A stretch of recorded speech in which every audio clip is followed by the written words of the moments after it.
प्रस्तावना। क्यों जरूरी है रीडिजाइन? हम अपने घर, मोबाइल, शहर तक को समय समय पर नया रूप देते हैं, लेकिन जब बात खुद की आती है तो हम अक्सर पुराने पैटर्न, आदतों और सोच में फंसे रह जाते हैं। ये किताब बताती है कि रीडिजाइन का मतलब है अपने जीवन को नए सांचे में ढालना, ताकि हम वहीं रहें लेकिन बेहतर रूप में। अध्याय 1। आपका ब्लूप्रिंट। हर इंसान की जिंदगी एक डिजाइन की तरह है जिसमें आदतें, सोच और दिनचर्या शामिल हैं। उदाहरण, अगर आपका दिन सुबह देर से उठने, मोबाइल स्क्रॉल करने और जल्दी जल्दी ऑफिस भागने से शुरू होता है, तो यही आपका ब्लूप्रिंट है।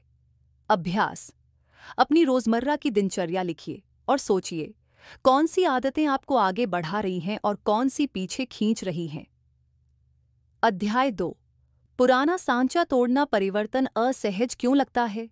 क्योंकि दिमाग सुरक्षित चीजों को पकड़े रहना चाहता है। उदाहरण, एक कर्मचारी 10 साल से एक ही नौकरी में है, जबकि उसका सपना बिजनेस शुरू करने का है। डर उसे रोकता है। जैसे ही वह पहला छोटा कदम उठाता है, रिसर्च करना या छोटे प्रोडक्ट्स बेचना, वह सांचा टूटना शुरू होता है। सीख। आप अपने अतीत नहीं हैं। अध्याय 3। सोच का नया रूप। फिक्स्ड माइंडसेट कहता है मैं ऐसा ही हूं, बदल नहीं सकता। ग्रोथ माइंडसेट कहता है मैं सीख सकता हूं, बदल सकता हूं। उदाहरण, थॉमस एडिसन ने 1000 बार असफल होकर बल्ब बनाया। अगर उनकी सोच फिक्स्ड होती तो वे पहली नाकामी पर रुक जाते। अध्याय 4। आदतों की आर्किटेक्चर। छोटी छोटी आदतें पूरी जिंदगी बदल देती हैं। उदाहरण, रोज 15 मिनट किताब पढ़ना साल भर में 15 से 20 किताबें बना देता है। तकनीक। Habit stacking. पुरानी आदत से नई आदत जोड़ना, जैसे सुबह ब्रश के बाद 2 मिनट मेडिटेशन। अध्याय 5। भावनाओं का इंजीनियरिंग। असली दुश्मन बाहर नहीं, हमारी भावनाएं हैं। गुस्सा, डर, ईर्ष्या हमें कंट्रोल करते हैं। उदाहरण, किसी मीटिंग में बॉस ने डांटा और आप पूरी टीम पर गुस्सा निकालते हैं।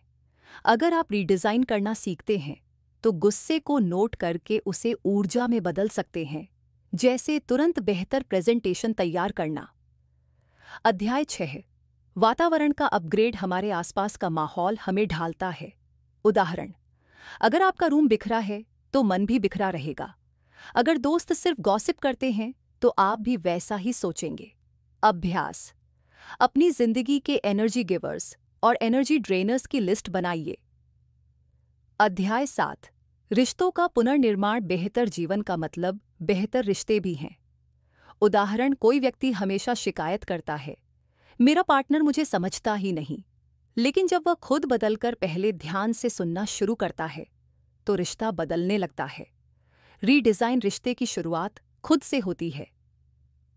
अध्याय 8। भविष्य का डिजाइन। अपने भविष्य के वर्जन को देखिए। उदाहरण, 5 साल बाद आप कहाँ होना चाहते हैं? अगर जवाब है स्वस्थ, सफल और शांति में, तो आज से ही छोटे कदम उठाइए।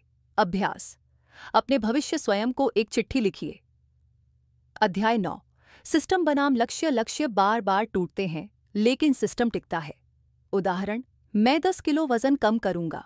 एक लक्ष्य है, लेकिन मैं हर दिन 20 मिनट वॉक करूंगा और रात 8 बजे के बाद खाना नहीं खाऊंगा। यह सिस्टम है। अध्याय 10। जीवन एक प्रोटोटाइप है। कभी भी डिजाइन परफेक्ट नहीं होता। असफलता कोई हार नहीं, बल्कि अगला डिजाइन है। उदाहरण, स्टीव जॉब्स को एप्पल से निकाला गया, लेकिन नेक्स्ट और पिक्सार बनाकर उन्होंने फिर से खुद को रीडिजाइन किया। निष्कर्ष, नया आप रेडिजाइन योरसेल्फ का संदेश सरल है। आप खुद को नया रूप देने की क्षमता रखते हैं। अपने सोच, आदतों, वातावरण और रिश्तों को धीरे धीरे बदलिए। आप वहीं रहेंगे, लेकिन पहले से ज्यादा मजबूत, स्पष्ट और जीवंत।